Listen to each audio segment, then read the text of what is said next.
Good evening, children. Today we're gonna read a little story about a pig named Boomer. Now, a pig named Boomer participated in the Animal Olympics. He isn't the fastest or the strongest, but he does work hard. And one of the events Boomer has trouble with is pole vaulting. Now, he just can't seem to get over the bar.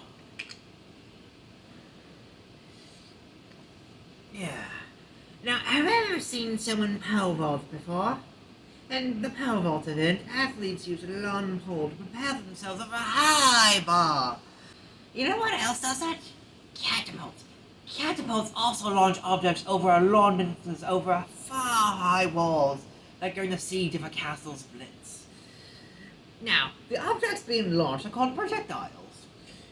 And where have we seen catapults before? That's right, video games, and movies, TV shows, and probably siege weapon books from the Natural History Museum. Now, a slingshot is one type of catapult. That's what this book says, but the book is wrong. A ballista is also not a catapult, in case you were thinking launching arrows counts as firing bolts. It is not. It is a siege weapon, not a catapult. Let us explore some ways you can launch objects by building a catapult. Let me set that down. Right then, let's begin. Now, children, what we have today are some very fine instruments. We'll use this as the base of our objects by pressing the weight down over here. That way it keeps it nice and steady. And over here, a spool of thread. This will make a nice base to be able to launch quite far. But we'll need to tie it down first. Some rubber bands here. This is going to be quite the troubling, but I'll make do. First, let's tie these two things together.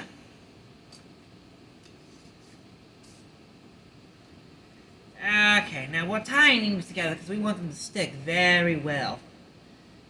But it's going to be a little bit difficult to do it sometimes. But practice makes perfect, and then perfect practice makes perfect. Usually. Other times it's impossible to get it right consistently. Yeah, there we go. Nothing's getting through that. Now we need to also tie this weighting material down, but without tying it to this one. That's going to be a little bit tricky considering the fact that these are out of order. Don't make my mistake, children. Do things in the correct order.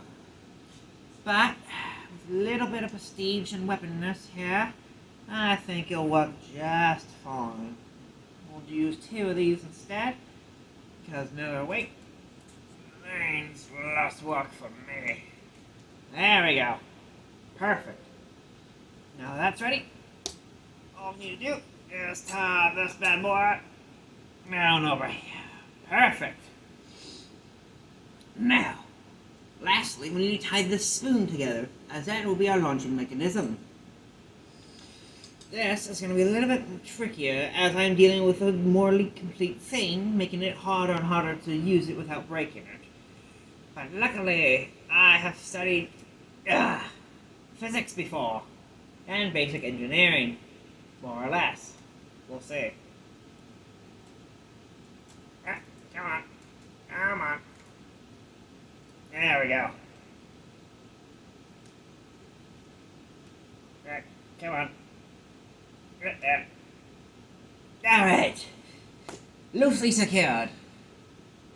Now, pay attention to this little projectile, and take note of the French over there.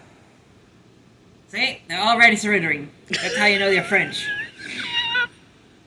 Yeah, okay. Are we ready, children? 3, 2, 1, go! Well, first try also always is terrible. Luckily, we've got 2 more tries before the third time runs out. Welcome back, children. I had to take some time off to make a little adjustments to our siege weapon over here, and you'll notice some marked improvements. For one, I figured out how to use my brain and make this actually functional. And 2, I've scooched everything just a little bit over to the right, giving me just a slight edge against the Frenchies. Now, let us try once again. Are we ready, children? Go! See, the French are pretty scared now. Let's try a smaller one, see if that goes a little bit further. If it stays in the spoon. Ah, ready, barnacle.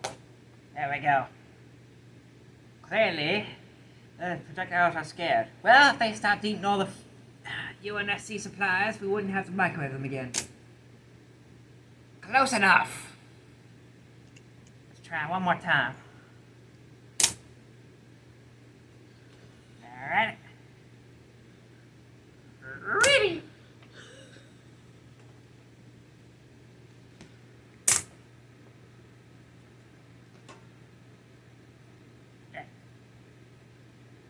Okay. I win.